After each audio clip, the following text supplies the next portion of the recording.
сонсогч үзэгчтэй ингээд weekly show маань энэ 7 хоногийнхоо дугаарыг танд хүрэхэд бэлэн болсон байна. Энэ бол Амраас weekly show. Ингээд надтай хамт байгаарай. Энэ 7 хоног маань сайн болон сар мэдээнүүд зэрэгцэн 7 хоног байлаа. За дараагийн 7 хоногийн нэгд өдрөөс хөл хорой маань бас сулрахаар болсон байна. Зарим газруудыг нээхээр болсон. За ядчил машинтайгаа зам дээр одоо ямар нэг QR код мод уншуулахгүйгээр явахаар болсон байна. За арлын Японд барилдаж байгаа манай авраг Какури Ананд маань Япон улсын иргэн болсон байна. За энэ 7 хоногийн дундуур бас ерөнхийлөгч маань Монгол бичгийн хичээл зааж одоо ямар гоё бичгийн хэлбэртэйг одоо ард түмэндээ бас гайхууллаа. Гэх мэтчлэн олон сонирхолтой үйл явдууд боллоо. Тэгэд би өөрийнхоороо та бүхэндээ энэ 7 хоногийн мэдээнүүдийг тайлбарлан хүргье. За энэ 7 хоногийн эхэнд нэгэн харамсалтай үйл явдал болсон байгаа. Энэ юу болсон бэ гэхээр 22-ын товчоон дээр 58 настай Аранхан аймгаас ирсэн иргэн одоо хот руу орж чадахгүй байсаар гот. За яг тэр товчоон дээр машин дотроо за бүр машинда хамт явсан хүмүүсийнхаа дэргэд одоо амьсгал хураасан ийм харамсалтай явдал тохиолдсон байгаа. За тэгээд энэ үеэр одоо анхны тусламж үзүүлсэн эмч одоо юу гэж ярьсан талаарх мэдээллийг бүгдээр үзцгээе. Энийг одоо өргийнхэн энэ мэдээллийг бэлдсэн байна. 10 цагт үзснээсээ хойш нийслэлийн эрүүл мэндийн газрын нөгөө 11:32-42 тэгдэл утас руу за 10 цагийн орчимд 11 цагийн орчимд нэг би одоо яг таагийн тоочныг санахгүй байна. 20 хэд удаа байсан билүү дээ. Дахиад 2 цагийн орчимд чөлөө нэг 60 гаруй удаа ингээд залгалт хийгээд зарим нь холбогдохоо, зарим нь холбогдохгүй ийм байна. Энэ болгонд энд байгаа асуудлыг танилцуулж тусламж хүсгэл одоо байнгын юм дуудлага хийжсэн. Яана 60 орчим одоо дуудлага хийсэн байна. За тэгээд тэрний зарим нь авсан юм шиг байна. Одоо энэ залуугийн ярианаас сонсгоо. За ихэнх дуудлага нь бол аваагүй юм байна. За тэгээд ер нь бол уялдаа холбоо болон төлөвлөгөө муутай ажиллаж байгааг нэг илэрэл бол энэ ч ингэж гарч ирж байна.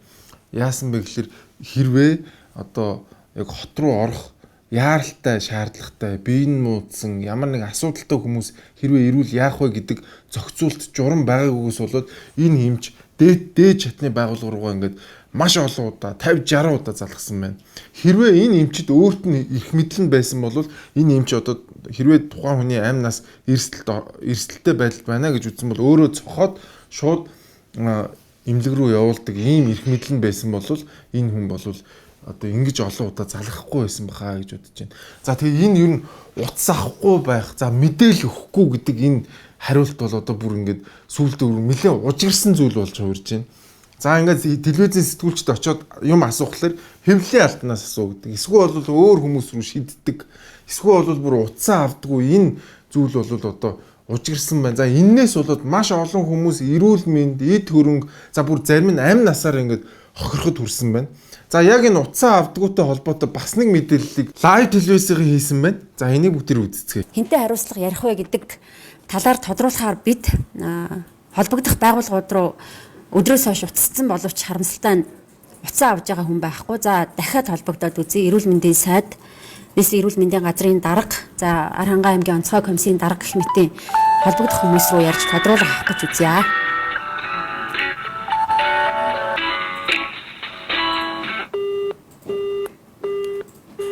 За энэ дөнгөж сая залгасан утас бол эрүүл мэндийн сайд мөнх сайхны дугаар Улсын онцгой комиссийн шуурхай штабын дарга Ууган Баярлал өчигдрөөс хойш бас залгасан. За өнөөдөр мөн тодруулга авах гэсэн боловч ажилтаа байна гэдэг тайлбар өгсөн. Одоо дахиад Ууган Баяр хурандаа руу залгаж байгаа.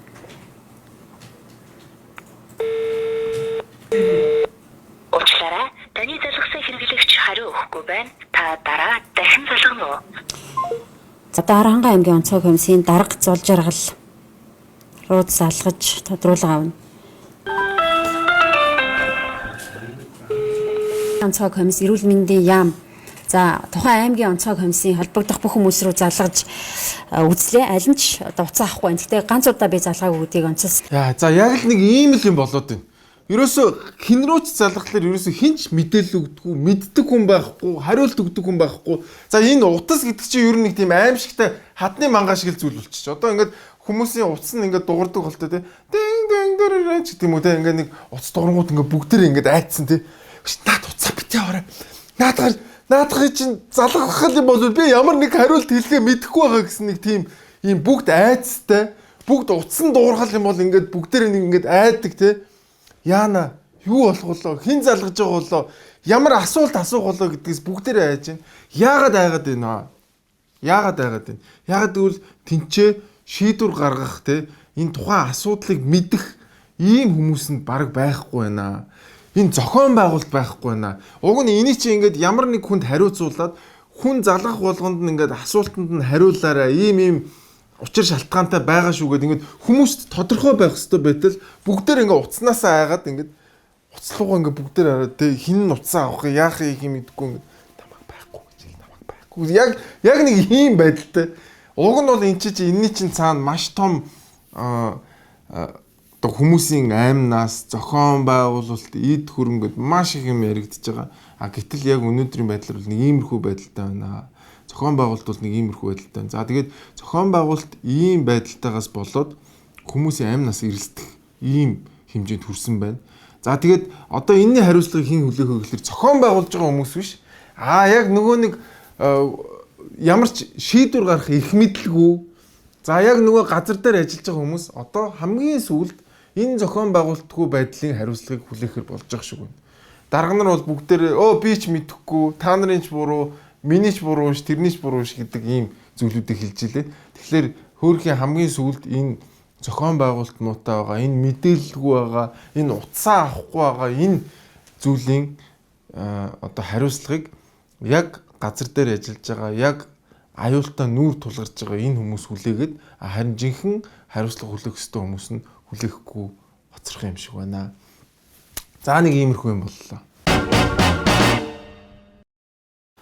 За манай нэвтрүүлгийн өнөөдрийн хамтран ажиллагчаар Япон улсад үйлдвэрлэгдсэн сүн хүчлийн одоо ашигтай бактери болох энэ Чикара гэдэг энэхүү бүтээгдэхүүн маань өнөөдөр ажиллаж байна. За тэгээд энэ бүтээгдэхүүний маань одоо нэг юм жижиг уутан дотор ойролцоогоор 300 тэрбум ширхэг одоо нано бактериуд байдаг. За энэ бактериуд нь танд ямар ач холбогдолтой юм бэ гэхээр хүний биед байдаг нийт одоо дархлааны эсийн бараг 60 орчим хувь нь хүний гидс болон хотоодонд байж байгаа. Энэ дархлааны эсүүдийг дэмжих, за тэгээд таны гидсэндх одоо тэр орчныг тэнцвэржүүлэхэд маш их чухал нөлөөтэй. Тэр зэмээ одоо таны дархлааг дэмжих, за ямар нэгэн байдлаар гидс хотоодны үйл ажиллагаа бол алдагдсан, за баас хатдаг, өтгөн хатдаг ч юм уу те эсвэл антибиотик хэрглэж байгаа бол энэхүү бүтээгдэхүүнийг санал болгож байна. Тэгээд та Японы шилдэг бүтээгдэхүүн Чикара гэдэг ашигтай бактеритай хамт байгаараа та энэхүү бүтээгдэхүүнийг хэрэглээрэй гэж та бүхэндээ зөвлөж байна. За энэ 7 хоногт ардсан намынхан маань хэвлэлийн багварал хийсэн ковидын үеэрх одоо хүний эрх зөрчигдөж гинэ гэдэг асуудлаар хэвлэлийн багварал хийсэн байгаа. За энийг бүгдээр үзцгээе. Цар тахал гэж ганцхан дэлхийн эрүүл мэндийн байгууллагаас хэлж өгсөн үгийг тавчиг давтаж сууж болохгүй. Өөртөө толгоогоо ажиллаж, өөртөө нөхцөл байдалтай төлөвлөгөөгөө гаргаж, өөртөө алхам тутамдаа хүний амь нас эрүүл мэндийг хамгаалахын төлөө төлөвлөгөөтэй байх ёстой. Тэгэхээр энэ төлөвлөгөөнүүд огт байхгүй байна. Тэгээд маш их одоо өргөн хүрээнд хавтаарж байгаа олон хүний эрхийн зөрчлүүд одоо ужигэрч эхэлж байна. Хоол тэжээлийн дутагдал, эмнэлгийн нөхцөл байдлын дутагдал, тэгээд хүмүүсийн одоо ажил хийж амжиргаагаа авч явах эрх тэр бүхэн одоо зөрчигдөж байна. За энэхүү хэвлэлийн багваралтайгаар холбоотой энэхүү хэвлэлийн багваралд оролцсон хүнийг зочноор урьсан байгаа. Ингээд бүгдээрээ зочнотойгоо уулзцгаая. Замас weekly show-ны зочны цаг ихэд үлэн болсон байна. За тэгээд өнөөдрийн маань зочин болвол одоо гайхалтай царайлаг бүсгүй Монгол улсын сайд байсан тий. Боловсрол соёл шинжилгээ ухааны яамны сайд байсан. Улсын хурлын гишүүн байсан. За тэгээд сайн ээж гэдгээр одоо сүүлийн Соёл спорт аяж. Тийм үү. За нөгөө энэ яамч одоо байнга л нэрний өөрчлөгдөж болох гэж. За би энэ маск авчи.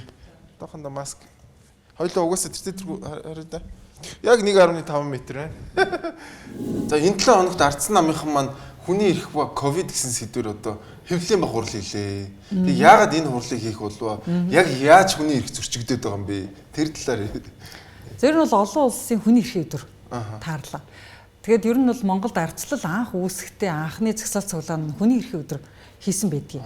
1989 оны 12 сарын 10-ны өдөр залуучууд спортын одоо тийм ордны өмнө анхны жагсаал цуглаа хийсэн байдаг шүү дээ. Тэгээд тэр бол символик өдрөлтэй ардсан намын хувьд бол их символик өдөр. А нөгөө талаар бол яг тэр хүний эрхийн өдөр ардсан намынхныг хөвлөн бахарл хийхээс өөр аргагүй байдалд оруулсан зүйл бол хөвлийнхнийг баривчсан. Монголын үндэсний олон нийтийн телевизийн 3 сэтгүүлчийг баривчсан. Хөвлийн эрхчлөөний төлөө дуурхаас өөр аргагүй болгосон.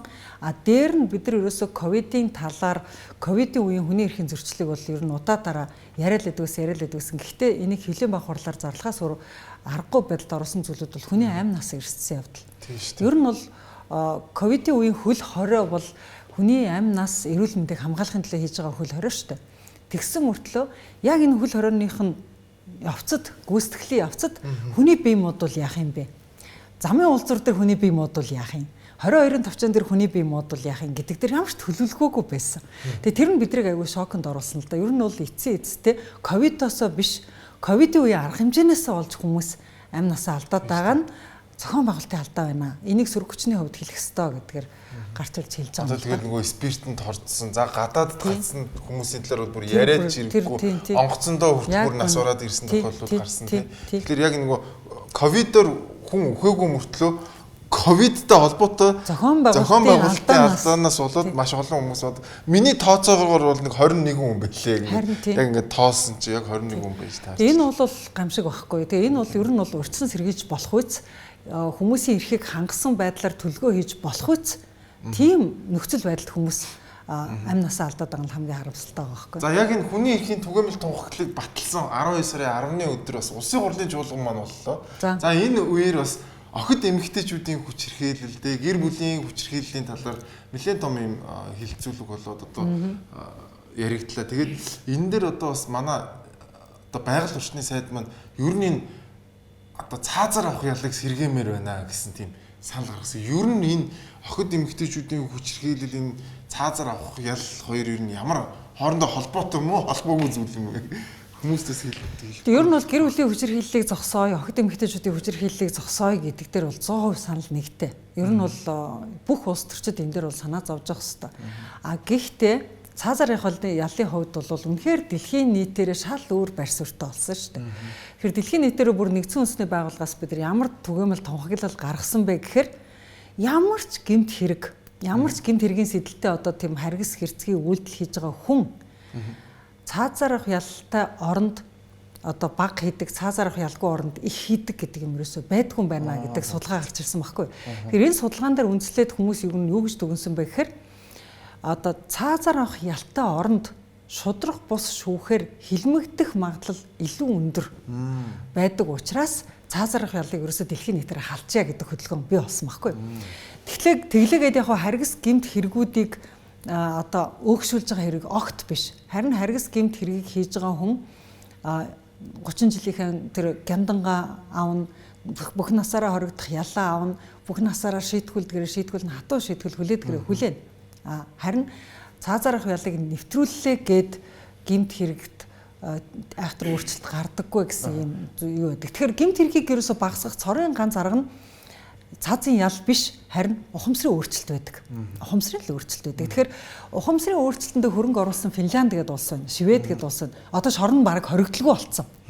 Тэдний хамгийн том асуудлууд нь хоригдлгүй болсон шоронгуудын халаалтын зардлыг яах вэ? Энэ ашиглалтын зардлыг яах вэ гэдэг нь айгүй том асуудал болсон. Яасан гэсэн чинь хүмүүсийг ухамсарт л нөгөө хөрөнгө оруулаад байсан. Хүмүүсийг илүү энэрэнгүй, илүү хоорондоо атаачрах уу, зүтөөрөх үү биш, илүү хүчирхийлэлгүй нийгмийг бий болгож яана гэл ингээл хүүхдүүдийнхээ хүмүүжилт, хүүхдүүдийнхээ боловсралт, хүмүүсийн насан туршийн боловсралт хөрөнгө оруулаад байсан орнууд одоо шал өөр юм ярьж байгаа байхгүй. Цаазын ялмал гэж бүр байхгүй. Цаазын ялгүй болоод бүр өчнөөн жил байна. Бас нэг юм бодогдод байгаа нөгөө. Тэгэхээр би бол тэр саран гэрэл гишүүнтэй бол цаазын ялан дээр бол эсрэг байр суурьтай байгаа. Бусад юм дээр нь санал нэг байна. За хүчирхийллийн эсрэг байр суурин дээр бол санал нэг байна. Ер нь бол би цаазаар авах ялыг сэргээ гэсэн улс төрчдийн эсрэг байр суурьтай улс төрч. Ер нь өөрийгөө сөргүүлж гаргаж надад бас нэг юм бодогдод. Цаазын ялыг байхгүй болохын төлөө тэмцэх ийм талдаа би байдаг. Одоо жишээлбэл ингээд хүн алдсан хүнийг энэ хүнийг алах ёстой гэд ярьж байгаа хүн яг тэр хүн алдсан хүнтэйгээ адилхан алуурчин байгаа байхгүй тийм. Энэ дотор нь алуурчин байгаад байгаа байхгүй тийм. Хүнийг алж болно гэд яг өөрөө ботоод байгаа байхгүй тийм. Яг тэр хүнтэйг яг ижлэх юм байна. Би чамд нэг сонирхолтой юм хэлье. Би одоо жишээлбэл Монгол Улсын ерөнхийлөгчийн зөвлөх байх та, хүний эрхийн зөвлөх байх та цаазын ялыг байхгүй болгохын төлөө одоо тухайн үеийн элбэг төрж ерөнхийлөгчд бол маш их лобби хийж энэ цаазын ялыг байхгүй болгоход нь одоо ажилласан зөвлөх нь аахгүй юу. Тэгээд намайг ингээд цаазын ялыг байхгүй болгоход нь ингээд ерөнхийлөгч туслаад ингээд явж явах үед Монгол улс ингээд анх удаа одоо ерөнхийлөгч элбэг доржиг ингээ ерөнхийлөгч болонгууд нь би анхны зөвлөх нь болонгуудаа би ганцхан л зөвлөсөн байхгүй. Та нэг ч хүний цаазын ялан дээр битээ гар усгах зураарай. Таныг байхад нэг ч хүн ухмааргүй байна гэдгэл зөвлөгөөг би өгсөн байхгүй. Тэгээ тэр зөвлөгөөний дагуу одоо нэг ч хүний амийг таслаагүй. Одоо нэг ч одоо цаазын ялан дээр гар усгах зураагүй ерөнхийлөгч болсон л та. Тэгтээ тэр завшир нь юу болж исэн бэхээр дээд шүүхийнх нь тэхэсдэгч байгаа юм шиг маш олон хүнд цаазын ял өгчээсэн байхгүй Монголд. Маш олон хүнд цаазын ял өгчээсэн. Гэтэл ерөнхийлөгч мораториум зарлалцсан. Хуулинд ороогүй байхад бид нар мораториумаар эхлээд цаазын ялыг байхгүй болгожсон. Тэгэнгүүт юу болсон бэ гэсэн чинь тэхэсдэгч байгаа юм шиг цаазын ял өгөхгүй бол болохгүй шүү гэдэг юм айгүйх яваадсан. Ингээ үдсэн чинь Монгол улсын иргэн байгалмаа гэдэг хүн хятад улсад хар тамхи тээвэрлэж явж байгаад цаазын ял авчдаг байхгүй. Монголд бол тэр хүн одоо яг тэр үйлдэлийг хийснийхэн төлөө 5-10 жилийн хорих ялтай. Хятад очингууд цаазын ялтай. Тэгээ тэр хүн яг цааслуулах болонгууд би одоо хятадд сууж байсан элчин сайдын яамнууд руу захиа авчиад Монгол улс цаазын ялгүй болчлоо. Наад хүнээ хятадын засаг төрд дахиж уламжлаад Монгол руу шилжүүлж авах талаар хөөцөлдөж өгөөч. Цаазын ялнаас нь мулталж өгөөч. Монгол улсын ерөнхийлөгчийн шийдвэрийг наад хятадын засгийн газарт уламжилж өгөөч гэж ингэж дипломат аргаар нэлээд хөөцөлдөөд. Тэгээ анх удаа одоо цаазын ялгүй Монгол улсын иргэнийг хятад улсад цааслах гэж байгааг бид нар одоо харамсаж байна гэдэг захиа анх удаа бичиж тэгээд тэр байгалмаа гэдэг хүний цаазын ялыг байхгүй болгож ирсэн. Одоо тэр хүн амьд мэд байгаа. Гэхдээ хятадын шоронд байгаа.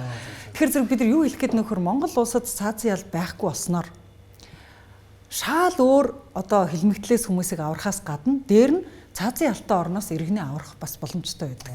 Тийм. Тэгэхээр зэрэг цаазын ял бол зөвхөн нэг тийм хүсээд байх ерөөсөө зөвл уриалаад байх зүйл ерөөсөө биш. За сүүлийн үеийн одоо би та ч одоо улс төрч гээд ингээд би бодоод явж илаа л да. Тэгснээр сүүлдээ ээж болоод явчлаа. Тэгснээр сүүлдээ бүр мотивашнл спикер болоод явчлаа тий. Одоо бүр сүүлдээ нэг улс төрч сүүлдээ ингээд жорлонгоо өөрчлөе гэдэг ийм том кампайны энтерпренер юм шиг сошиал юм шиг тий. Тэгээд та яг сүүлийн үед яг юу болоод байна гэдгээ бас нэг хүмүүст хэлэх хэрэгтэй байгаа. Яг улс төртөө байна уу, байхгүй нөө мотивашнл спикер болчихоо болцсонгүй тий. Яг тэрийг нэг хүмүүст хэлж нэг юуг нь тайлбарлах. Тэр нэг зоосны хоёр тал гэж байдаг шүү дээ тий. Тэгэхээр миний нэг зоосны нэг тал нь ер нь бол улс төртөө байгаа юм тий. Миний нэг зоосны нэг тал нь дандаа улс төр дээр байж идэг. За нөгөө тал байж идэг юм тий. Тэгээ нөгөө тал нь бол зохиолч болдгийг, мотивашнл спикер болдгийг, ментор болдгийг, сошиал энтерпренер болдгийг, тэгээ янз янзын зүйл ээж болдгийг тий. Тэгвэл нөгөө нэг одоо зоосных нь нөгөө тал нь улс төрдөө дандаа байж идэг байхгүй. Тэгэхээр ер нь бол сая өнөөдөр нэг хүн надад ингээ комент хийсэн байна л да. 60 цагаан хонь гэдэг номыг ингээд уншиж үзлээ. Гой ном байна. Үнэхээр түүх мөхийг та гоё үчжээ. Гэхдээ та бол улс төрч хүн юм байна лээ. Яг улс төрдөө хэрэглэх гэж та тэр номыг бичсэн байна гэж бичсэн байхгүй юу? Би тэгэхээр угаасаа миний зохиолууд дандаа улс төр судалж ээж бичдэг зохиолууд. Улс төр сэдвтэй шүү дээ. Улс төрийн сэдвтэй. Миний яа ойлгохгүй юм шиг байгаа юм бэ? Тэгээд улс төрийн түүхийг би судалж ээж бичдэг. Тэгэхээр зэрэг би өөрөө нөгөө нэг хуулийг судлах, түүхийг судлахдаа дандаа улс төртэй ном судалдаг. Тэгвэл улс төрт байгаа юм. Таны чинь бас нэг ардс намын дарга болно болохгүй гэл нэг юм. Сая чи өнгөрсөн 7 хоногт бол одоо ардс намууд нэгдсэн 20 жилийн боллоо шүү дээ. Яг та намдаа байна уу? Яг намд чи юу болоод байна? Яг дарга болох гэж байна уу? Болохгүйгүй нэ. Тэр талаар нэг ярьж. Би бол ардс намын яг жирийн гишүүн. За. Одоо яг ардс намын жинхэнэ батлагтай жирийн гишүүн. Хөөгдөж бариагүй. Би энэ намаас ерөөсө гарч үзээгүй, шийдгүүлж үзээгүй, хөөгдөж үзээгүй. Тэгээ ерөөсө хөдөлж үзээгүй. Одоо ерөөсө нэг байрандаа орсон чулуу гэдэг шиг те нэг ардс намыг сонгоцсон тэр чигээрээ л одоо хадагдцсан ийм нэг улс төрч байгаад байгаа шүү дээ. Тэгэхээр зэрэг яг одоо ардс нам байгуулагдсанаас хойш одоо яг анхны ардс намын суурь нь бол Монголын ардстай холбоо шүү дээ. Моох байгуулагдсанаас хойш 31 жил боллоо. Ардс намын бүр анхных нь юу байгуулагдсанаас хойш 30 жил боллоо. За намууд нэгдснээс хойш 20 жил боллоо гэд ингээд бүрэн он жилүүдийн турш ингээд ярих юм бол 30 жилээ болох гэж шүү дээ. Тийм бүр ингээд он жилүүдийн турш ингээд ярих юм бол ерөнхийдөө бол ясны ардс намын хүн л байлаа. Тийм учраас ер нь бол би намынхаа гишүүдийн дунд хэлээд байгаа байхгүй. Би ардс намын дарга өрсөлдөж үзье. Манай нам эрг харсан чинь хизээч эмэгтэй даргатай байж үзээгүй юм байна. Тэгээ би ч өөрийгөө ерөөсөө дандаа нэг хүний туслах, хүний зөвлөх нөгөө хүний арын фронтын хүн л гэж дандаа явж исэн юм байна. Үгүй яг уртлын фронтод гарч үзье, тэмцэж үзье, бас намынхаа нүүр царай болж үзье гэд ингээд нэрээ дэвшүүлээ явж байгаа. Яг таныг ардсан намын дарга болно гэж ярьсан чинь нэг юм сонин юм үзэгдэл боллоо л доо. Эрдэнэгүй ардсан намын даргаас болцсон чи ардсан намынхан байргүй болчихоо өргөө. Нөгөө байрнаас хөөгдөд. Тэгээд ингээд Сүхбаатар талбайгаар явж ирсэн чи бодийн дээр л ардсан нам гэж хэлсэн. Тэгээ би бодохгүй. Энэ ардсан намын дарга чинь намынхныгаа байртай болгож байгаа хүн л болд юм байна гэж бодоод танд яг байр байна уу? Намайг ч ер нь бол манай намд байр байдгийн шүү дээ. Байд юм уу? Тэр байрнаасаа хүмүүс илүү өөрөө хайгаад илүү газраас давхар түрээслээ яваад байдаг шүү дээ. Зоргийн өшөөний ажил байдаг шүү дээ. Тийм үү? Тэр байр бол ерөөсөө л 90 онд байсан байр одоо ч байж байгаа байр. Нөгөө нэг нураацсан бас байгаа тийм үү? Тэр чинь нөгөө ер нь манай нам чинь 5 намын нэгдэл шүү дээ. 5 намаас 5 өөр байрлал. Тэр чинь тухайн үед бол Состакийн байшин байж байгаа. Тэгээд манай намын 2 дахь байр болж исэн байх байхгүй. Тэгэхээр ер нь бол үндсэн байр бол байж л дээ. Тэгэхээр зэрэг ер нь бол чи миний офисыг харлаа шүү дээ. Би бол аюул жижигхэн орон зай надад хэрэгтэй. Надад бол зүгээр л нэг 5 хүнд хороо сууддаг бөөрөнгийн ширээл хэрэгтэй хүн байхгүй. Яг л тийм байсан. Сайд байхдаа би тийм л бөөрөнгийн ширээтэй өрөөнд амьдардаг байсан. Тэгээ бүх сайд нар дотроос ингээл сэтгүүлчд орж ирэл намайг сайд байхад орж ирэнгүүтээ "Өө таны сайдын өрөө ийм жижиг юм уу?" гэдэг байсан байхгүй. Яг бол надад галтгооны ширээнэр шиг бөөрөнгийн ширээ байхад би ер нь бүх ажлыг удирдах чаддаг байхгүй. Тэгээ би ерөнхийдөө том орон зайд нэг ажилдаг. Бага мөнгө төлдөг, бага түрээс төлдөг, бага зардал гардаг, гишүүдийн нуруунд дээр бага татвар ногдуулдаг, бага ачаалал өгдөг, бага зардлаар ажилладаг хүн байхгүй. Тийм учраас надад бол хэрвээ ардсан намын дарга боллоо гэхэд илүү байраас хэрэггүй байхгүй, илүү том ширээрээс хэрэггүй. Тэгэхээр зэрэг би хаанаас л хаанаас ажиллаж чадна гэж хэлэх гээд байгаа. Хамгийн гол нь өөрөө дарга байр бол чухал биш ээ. Байр ерөөсөө чухал биш. Байр ерөөсөө чухал биш. Би ч одоо тэр нөгөө бодийн дээр авчиж тавьчих юм. Харин яаж бага зардлаар ажиллах вэ гэж боддог хүн болно гэсэн үг байхгүй. Тэр ерөнхийдөө бол одоо манай жорлонгоо үйлчлэг гэдэг ажил бол ингээ 3 жил явж байна. Яг чиний өнөөдрийн сая надтай ингээ ороод уулцсан. Жижигхэн бөөрөнгийн шир бол бараг 6 м квадрат юм байна. Тийм шүү дээ. Тэр байранд бид нар тэр байрнаас хөрөнгө босгож тэр байрнаас хүмүүсийг ажиллуулж, хувийн хвшлийг ажиллуулж бид нар бүтэн 3 жилийн дотор 2 тэрбум төгрөгийн social entrepreneurship хийгээд явж байгаа байхгүй юу. Тэгэхээр зэрэг бид нар тэр нь одоо өшөө цаашаа нэмэгдэнэ. Гэхдээ тэр төв офис нь жижиг байна уу, бага байна уу, том байна уу тэр бас чухал биш. Доторх нөгөө зөрчил мөрчил гайгүй таад. Тэг дотроо бас нэг ингээл юутай ямар зөрчил. Одоо ингээд хүмүүс чинь ингээд сая ингээд 2 3 сонгуулиар ялагдсны дараа нэг хүмүүс нэг тим юм яриад юм л та. Хардсан дотроо ерөөс ямар ч ив нэгдэлгүй байна. Лидер байхгүй болчихжээ гэсэн л тим яриа явагдаад байл та. Энэ дээр та ер нь юу гэж боддог? Гэхдээ ер нь бол ардсан намын дарга болъё гэж байгаа хүн бол хүмүүсийг эвлэлдүүлж нэгдүүлж чадна гэсэн хүн л нэрээ дэвшүүлдэг шүү дээ. Тэгэхээр зөв хүнийг энэ надад таалагдана, энэ надад таалагдахгүй, энтэй би ажиллана, энтэй би ажиллахгүй гэж бодож байгаа хүн бол даргад нэрээ дэвшүүлээч хэрэггүй. Бүх хүнтэй ажиллаж чадна гэж бодож байгаа хүн л өөрийгөө дэвшүүлэх хэрэгтэй байхгүй. Яг бол бүх хүнтэй ажиллаж чаддаг хүн л хүмүүсийг эвлэлдүүлдэг шүү дээ. Илүү хүчийг хуримтлуулдаг. Тэгэхээр зэрэг би бол тэрнтэй ихтгэлтэй байгаа учраас вау. Ер нь бол яриад байгаа байхгүй юу тий. Хоёр янзаар нэгдүүлж байгаа шүү. Нэг бол ингээд хүчээр диктатураар нэгдүүлж байгаа шүү. Нөгөөх нь болохоор илүү ингээд нэг юм гоё юм тий.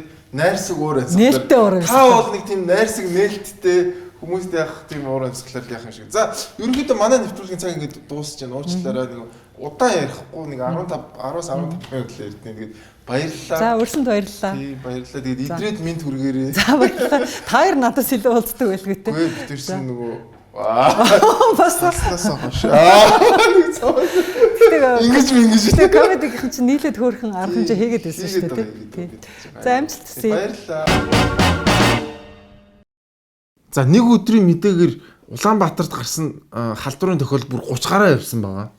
Тэгээд хүмүүс гайхсан. Өмнөх өдөр нь тэг байснаа яагаад гівгэнд 30 болчихвоо гэд. За тэгсэн чинь энэ бол нэг буудалтай холбоотойгоор энэ коронавирусын тохиолдол ингэж өндөр өссөн байна. За энэтэй холбоотой парламент телевизийнхэн мэдээлэл бэлтгэсэн байна. Энийг бүгд үзцгээе. Алтан хоёргээд зочид буудалд бол за их сарын сувилалд одоо давтагдсан шиг ийм үйл явдал бол болж байна. За учир нь бол өчигдөр оройны одоо байдлаар нийтдээ 27 хүний одоо PCR шинжилгээний одоо хариу эерэг гарсан учраас эдгээр хүмүүсийг халдварт өвчин судлалын үндэсний төв рүү авч явсан гэсэн ийм мэдээллийг за дотор нь байгаа иргэд бол холбогдож тусгаарлалт нь байгаа хүмүүсээс бол бид хугацаар холбогдож мэдээллийг авсан байгаа. Нөхцөл байдал одоо мэдгүй биднес ямар ч мэдээлэл байхгүй өндөө хайж энэ бодлоо байхад. Аха. Одоо өчигдрийн байдлаар бид нэг одоо цонхон дээр одоо юу болж байгааг бодж байгааг бид нар бүгдээ нүдэрээ харж байгаа шүү дээ. Аха. Тэгэхдээ 7-8 эмнэлгийн дэргүүдээр 27 хүн ачаа явсан. 27. Энэ 27 хүн аваа хооронд би хоолыг ерөөсөө идээгүй. Аха. Өчигдөр идээгүй өнөөдөр хоол цагийг идээгүй ингэж байдаг. Эндээс энэ буудлын хоол цаг идмэргүй бай хавччихгүй. Аха. Буудлын гэж нэг ногоо ороо хаа гэртэл шүн би хуцтай ирс ажил энэ ирснээс хойш хуцтайгаа өмч 17-8 хоног. Аха. Энэ ямар шоронд байгаа шүү дээ. Хүнд хамлах гэж байгаа шүү дээ. Тэгээд хэн асуугыг хэн мэдхийн гэхээр онцгой гомсоос асуух гэхээр тэрнээс нь асуухад бид нар мэдэхгүй гэнэ. Эмчээс эргэлт авъя. Тэрнээс асуух гэхээр эмчээс асуух, эмч нь асуухаар онцгой гомсоос асуух гэнэ. 2-3 биенээдээ болдааруулаад Юу 27 хүн гэдэг чинь тэгээ хөрх амт бүр айцсан тэгээ энэ ах тэгээ хүмүүсээс асуусан байл та хүү энэ одоо юу болоод байгаа юм яа та байна хин надад хариулт хэлэх юм бэ хүмүүс халдварлагдаад байгаа юм уу халдварлагдахгүй байгаа юм уу хүү яа хүмүүсээ гэдгсэн чинь бүгдээрээ мэдхгүй гэдэг урдаас нь тэгээд эмч нь болохоор онцгой комиссаас суугаад онцгой комисс нь болохоор эмчээс суугаад эмч нь онцгой комиссаас суугаад онцгой комисс нь эмчээс суугаад удацлахлаар хинж удаа авахгүй ингээд нэг ийм байдалтай өөрхий. Тэгэхээр чи айгаад тэгээ эн чи одоо бүхэл бүтэн 27 хүн вирус авсан гэхэлэр чи энэ ах баг ганцаархнаа байгаа юм шиг үрх юм те. Ганцаархнаа ингээд хоол ундж байхгүй. Ямар аимшигтай нөхцөлд байгааг та нар төсөөлдөө. Тэгээд энэ хүн бол дүүрэн коронавирустай орчинд байгаа юм байна. Ягаад гэхэлэр чи энэ буудлын баг ихэнх хүмүүс нь коронавирус авсан гэсэн үг шүү дээ. Тэгээд хинч мэдээлэл өгөхгүй, харанхуу, ямар ч хоолгүй тэгээд дээрэс нь унтах гэхэлэр тэр орчин маш бохир заваан тэгээд 10 хоногийн турш хувцастайгаа унтж байгаа гэж энэ бол үнэхээр аимшигтай. Энэ бол үнэхээр залхаан цээрлэлт болж байгаа гэсэн үг. За тэгээд энэ газруудаа анхаарал тавихгүй болохгүй болчихжээ. За тэгээд яг нөгөө төрүүчд төр гардаг нөгөө нэг асуудал чи яригдэж байна те. Хин юу хариуцаад байгааг нь мэддэхгүй. Коронавирус авчлаа хинд хариуцах юм бэ? Хин юу хариуцж байгаа юм бэ? Хин надад мэдээлэл өгөх юм бэ гэхлээр байхгүй. Яг нөгөө нэг төрөний юм давтагдчихэж байна. Нөгөө том шатандаач хин ямар хариулт өгөх нь мэддэхгүй. Зүгээр жижигхэн бүр буудлын хүрээнд хүртэл хин ямар хариулт өгөх нь мэддэхгүй. Энэ хүнд бол маш их бухимдалтай. Ягаад гэвэл энэ тодорхойгүй байдал үргэлж хүмүүсийг бухимдуулж идэг юм аа. За тэгээд энэ тусгаалах байрнууд чи ер нь их эвгүйтсэн байх шүү. Энэ дээр анхаарал тавихгүй бол баларлаа шүү. Одоо хинд нь хэлхийг бол мэдэхгүй. Ямар ч хэсэг хин нэг нь сонсож байгаа бох. Сонсож байгаа хүн энийг анхаараач. За энэхүү Чикаро гээд нано технологиор хийгдсэн ашигтай бактери хэрхэн хэрэглэх вэ гэвэл та хэрвээ 12-оос доош насны хүүхэдтэй байгавал та яг энэ уутны талыг сүү юм уу тарган найруулад өгч болно. Энэ бол айгүй гоё амттай.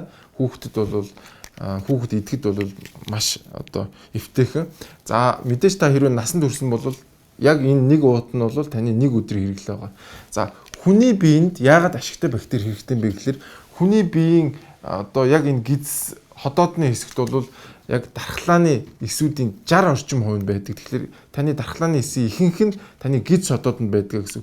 Хэрвээ гиз ходоодны тэнцвэр алдагдах тохиолдолд бол хүний дархлаа бол унжийдэг.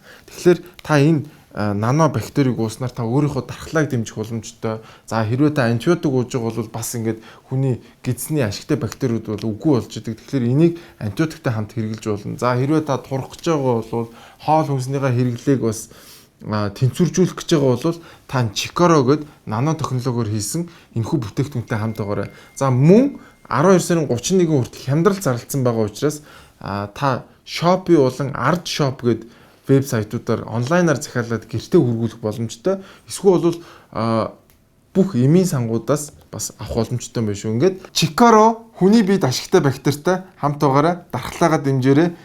Гидснийхаа үйл ажиллагааг тэнцвэржүүлээрэй. За энэ 7 хоногт буюу 12 сарын 10-нд олон улсын хүний эрхийн өдөр болсон байгаа. За тэгээд энэ хүний эрхийн өдрөөр бас улсын хурлд маань одоо охид эмэгтэйчүүдийн хүчирхийллийн талаар бас ярилцсан байна. За энэ дээр одоо манай байгаль орчны сайд маань бас олонний анхааралд өртсөн нэгэн одоо асуултыг асуусан байгаа. За энэ ямар асуулт байсан бэ бүгдээр харцгаая. Ер нь бол манайхын цаазын ялаас татгцах цаг нь болоогүй байсан юм шүү Нямбатар сайда. Үүнийг нь одоо тодорхой тохиолдлуудад сэргээх ер нь ийм боломж байна уу? Ингэж одоо цочроо өгч, ингэж бид нэр хүүхдүүдээ, эмэгтэйчүүдээ, хүчин өгч хүмүүсээ хамгаалахгүй ер нь болохгүй байх гэсэн одоо ийм одоо нөхцөл байдал үнэхээр цаг үеийн шаардж шít. Энд дээр та ямар байр суурьтай байгаа вэ? Йоо ямар амар юм бэ шууд альяал гэж юм л да. Тэгээ хүний эрхийн одоо олон улсын хүний эрхийн өдрөөр ийм айхтар юм. Яг саран гэрэл сайд маань болохоор мэдээж одоо охид эмэгтэйчүүдийг хүчрхийлсэн, хүчинцэн, насан туршаагүй хүмүүсийг хүчинцэн энэ хүмүүсийг цаазаар авъя гэдэг ийм санал гаргаж ах шиг байлээ. Гэхдээ бүгдээрээ дахиад одоо нөгөө ер нь яагаад бид нар цаазаар авах хэрэгтэй юм бэ гэдгийг бодож үзэх хэрэгтэй юм шиг байна. За нэгдүгээрт биднэрт хүн алах хэрэг байхгүй бол биднээс эрхшилжүүл одоо сонгогдож байгаа хүмүүст бас хүн алах хэрэг байх ёсгүй. Яг тэгвэл биднэрт эрх байхгүй бол одоо биднээс сонгогдож байгаа бидний төлөөлөлт ч гэсэн хүн алах эрх байж болохгүй. Энэ бол байж болохгүй асуудал. Бид нар хүн алж болохгүй мөртлөө дарга нар хүн алж болдог болох юм бол одоо нөгөө энэ аимшигтай одоо томорцсон, авилгалд идэгдсэн, хууль бус юм хийдэг энэ айхтар нөхдүүд чинь эхнээсээ одоо нөгөө хүмүүсийг хилсээр одоо хөнөөдөг болж эхэлнэ. За тэгээд биднэрт байхгүй эрхийг шилжүүлээд авцсан юм чинь бид нарыг эргүүлээд энэ эрхээр дарангуулдаг болно.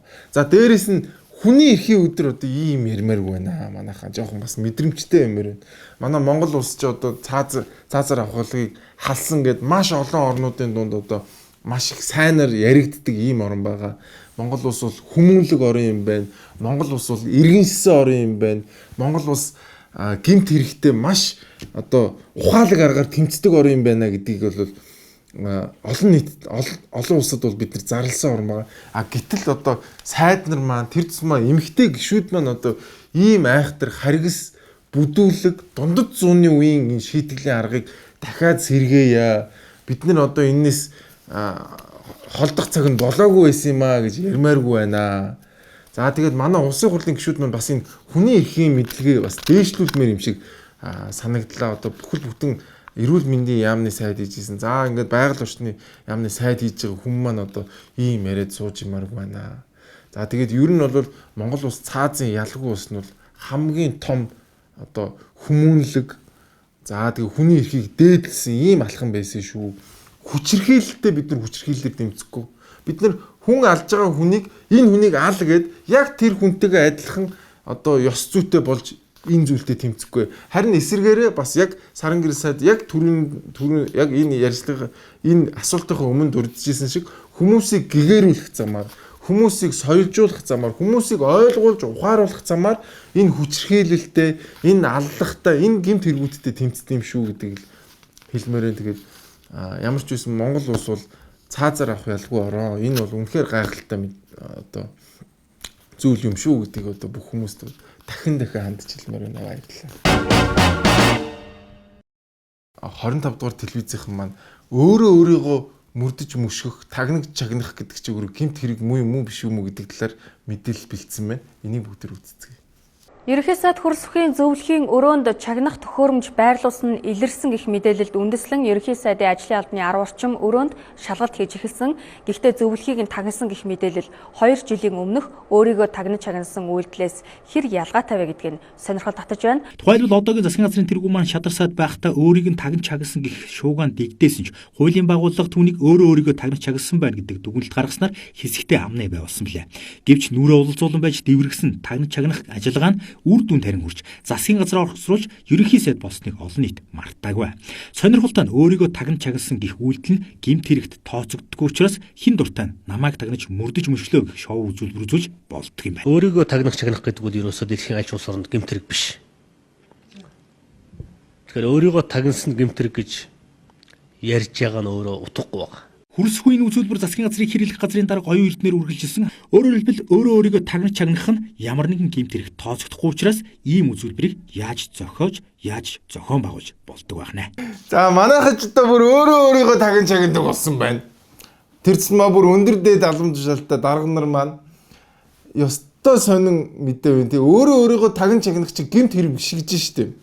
Тэгээд манайхаа одоо ингэдэг юм шиг үү те. За намайг тагнаж чагнаад шүү. камер тавьсан байна. Энэ юм тавьсан байна. Энэ одоо чагнаад байна гэдэг.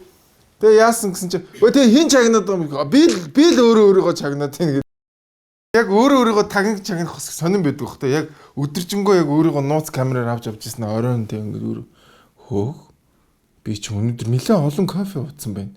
Хүүш энэ орж ирж байгаа хүүг хэн бэ? Өөрөөсөө гэж өөрөөсөө ингэж мэдээлэл. Би чи ямар сони мэдээлэл ирсэн бэ? Тэгээд энэ бол бас нэг хэлбэрийн бас сэтгцийн асуудалч байж болохоор юм бэ. Нөгөө нэг юу сэтгэл хуваагдах өвчин гэдэг шиг яг өөрийгөө ингээд хардаад идэг те. За энэ яг өнөө өрөө нэг хүүхэнтэй явж магадгүй өдөр гэх нэгэ те. Тэгсэн өөрийгөө яг ингээд камераар бичсэн. Юу гэсэн ч юм. Яг өөрөө явсан чи өөрийгөө камераар бичээл яг. Энэ бол нэр үнэхээр утгагүй. Тэгээд сүүлийн үед улс төрчид маань ингэж шоудах улс төрчих арга нь одоо улам нарийнсан байна. Яагаад тэгэхээр энэ бол ямар ч санкцгүй сайхан шоуд нь намайг таган чагнаад байна. Ста баларлаа гэдэг. Тэгээд дараа нь яг өндөө өөрөө нөгөө камераа тавьсан, өөрөө чагнах төхөөрөмжөө тавьсан байдаг. Тэгээд дараа нь ямар ч одоо хэрэг үүсэх боломжгүй. Яагаад гэвэл энэ өөрийгөө таган чагнах гэдэг маань өөрөө ямар нэгэн санкцгүй, ямар нэгэн гэмт хэрэг биш учраас одоо энэ дараа нь ямар нэг одоо хариуцлах ч юм уу хүлээдэггүй. Зүгээр юу болдгоо гэхэлэр сүүлдээ зүгээр сайхан ингээд шоу хийгээд хүмүүсээс анхаарлын татаад ингээд одоо хоцордог ийм л үйлдэл байт юм байна л да. Тэгээд энд бас бүгдээрээ бас сайхан анхааралтай энэ зүйлүүдийг бас ажиглацгааж тий өөрийгөө яаж тагин чагнах юм те. Уг нь сэтгүүлчдэл тагин чагнаж игэл уг нь их зүгээр шүү дээ.